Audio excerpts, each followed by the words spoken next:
Hey, I have this sweet little card here. It is a saying goodbye, a little late card. You know, the cards that are the stamp sets and supplies that I keep forever. Some of them I keep forever because I personally love them, and other items I keep forever because, like this particular set, the Friendly Gnomes that just retired, it is a set that I know somebody who appreciates gnomes, and so I try to keep different supplies on hand for the various fun, unique things that people like.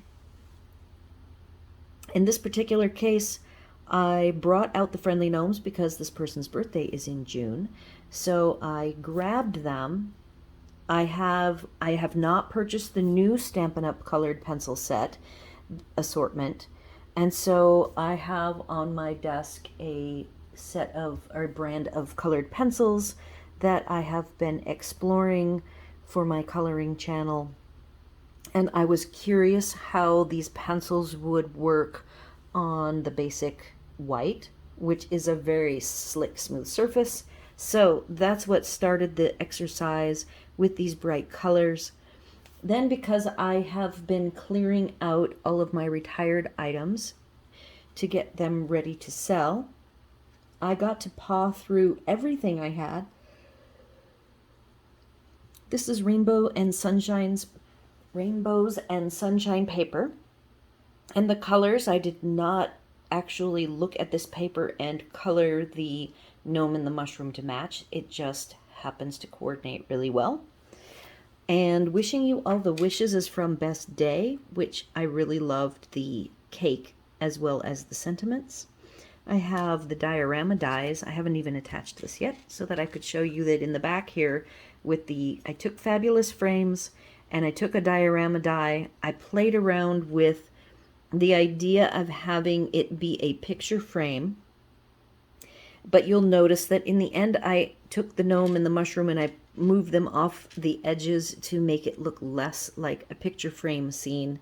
And then the diorama is a sort of cloudy look. And I used the clouds in the Clouds 3D embossing folder on the rainbow and took some very old square, years old in color, lovely faceted dots that were a favorite. This is actually a masculine card. And I think that the twine was also from maybe a year or two ago. So again, I am a demonstrator, so I love my new products. During the period of time when the catalog switches, I don't get to buy everything because there's only so much money to go around, and this year was a color refresh. So that means I got less new supplies because I had to buy all the colors.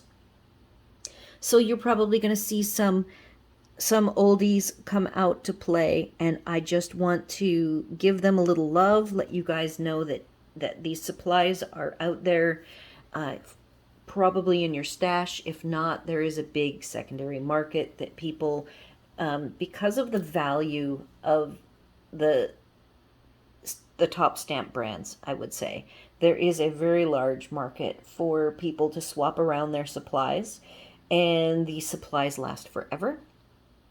So don't be afraid to go there and look. If you see something super cute, you find out it's retired, just continue to support the brand and the demonstrators.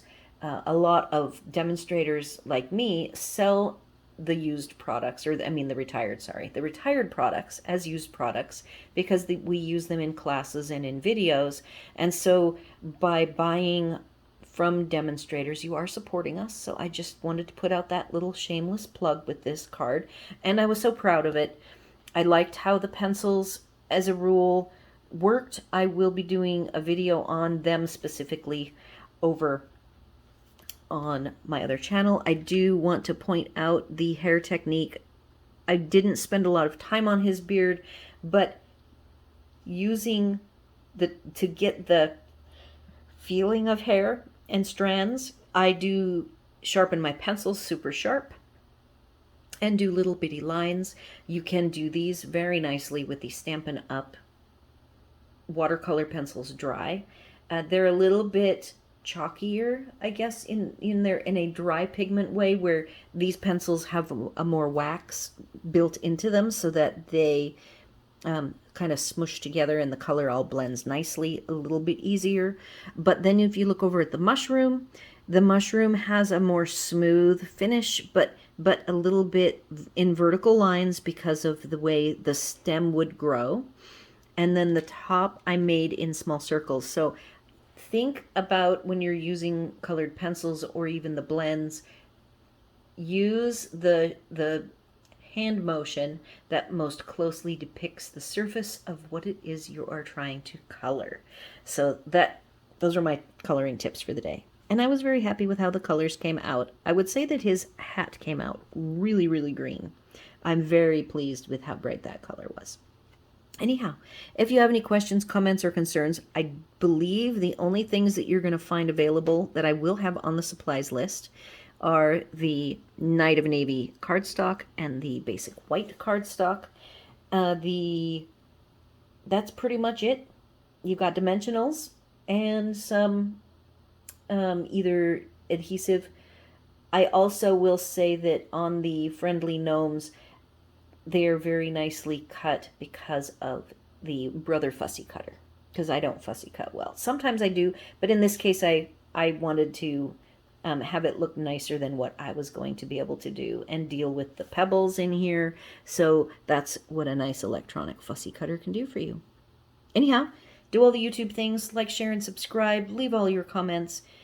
As I said, I am embracing retired products now in this period of time where I'm transitioning from the old product line to the new stuff. Thanks for watching.